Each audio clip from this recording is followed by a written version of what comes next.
Selamat malam, salam religion kelas. Satyam, Siwam, Sundaram. Oke, kali ini dalam Cergam, cerita agama. Saya akan mengaitkan peristiwa yang saya lihat dengan ajaran agama. Baru-baru ini di sekolah diselenggarakan suatu upacara yaitu Upanayana. Saya akan membahas tentang Upanayana. Mudah-mudahan bermanfaat bagi kita semua. Apa itu Upanayana? Kita mengenal ada jenjang kehidupan manusia yang disebut dengan catur asrama. Nah, jenjang yang paling awal itu adalah Brahmacari atau masa menuntut ilmu. Dalam jenjang ini ada upacara untuk mengawali masa Brahmacari, yaitu Upanayana. Nah, Upanayana ini adalah masa peresmian seorang siswa untuk mengikuti pendidikan di sekolah, peresmian secara niskala. Nah, peresmian secara skala ada inaugurasi. Nah, secara niskala itu adalah Upanayana. Nah, Upanayana dari arti katanya berasal dari upa dan ayana. Upa artinya dekat. Ayana artinya Tuhan. Dari arti kata ini berarti Upanayana adalah upaya untuk senantiasa dekat dengan Tuhan. Dekat dengan Tuhan ini dalam jenjang Brahmacari itu adalah guru. Sehingga guru disebut dengan Brahmana atau boleh dibilang Tuhan sekala. Kalau dalam keluarga, Tuhan sekala kita adalah orang tua. Kalau dalam pendidikan, Tuhan sekala kita adalah guru. Sehingga disebut dengan Brahmana. Dalam belajar, untuk bisa memahami suatu ilmu pengetahuan, kita senantiasa diharapkan dekat dengan guru kita. Ada cerita menarik yang saya ingat itu dari cerita Adiparwa, yaitu kisah Begawan Domya.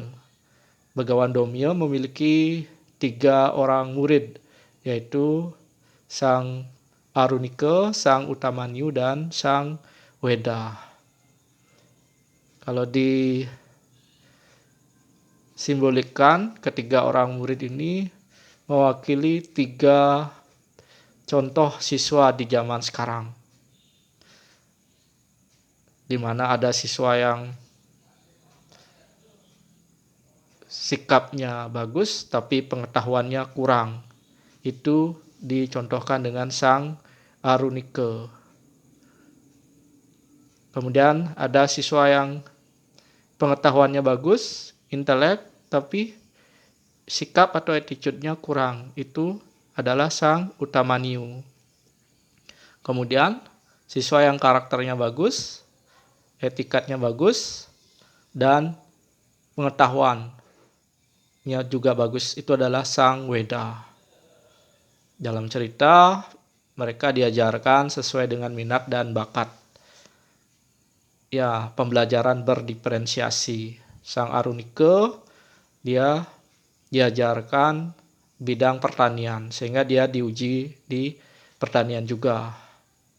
Karena dia pengetahuannya agak kurang, tapi etikatnya bagus. Nah, untuk ujian kelulusan dia memerlukan proses yang cukup panjang. Gagal, mencoba lagi, sampai akhirnya dia sangat dramatis, dia mengorbankan dirinya demi menjaga sawah. Sehingga dia lulus. Nah, kemudian Sang Utamanyu dia menjadi pengembala lembu. Hanya saja dia adalah murid yang pintar. Sering sekali dia memanfaatkan kepintarannya untuk menemukan kemudahan-kemudahan. Berbuat curang lah di zaman sekarang, mungkin dia mencontek. Nah, sama juga dengan Arunike, dia memerlukan proses yang panjang untuk lulus. Dan adalah sang Weda. Dalam cerita dia diuji menjadi tukang masak. Karena dia pintar, attitude-nya bagus, dia tidak memerlukan waktu lama dalam ujian.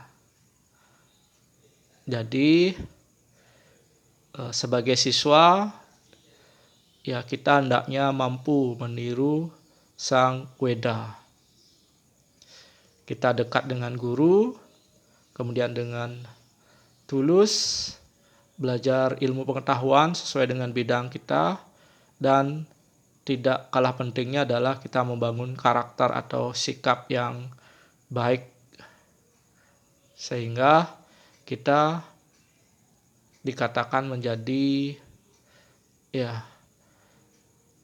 siswa yang sujana, yang memiliki wiweka dan karakter yang baik. Nah, demikian cergam kali ini, mudah-mudahan bermanfaat. Terima kasih.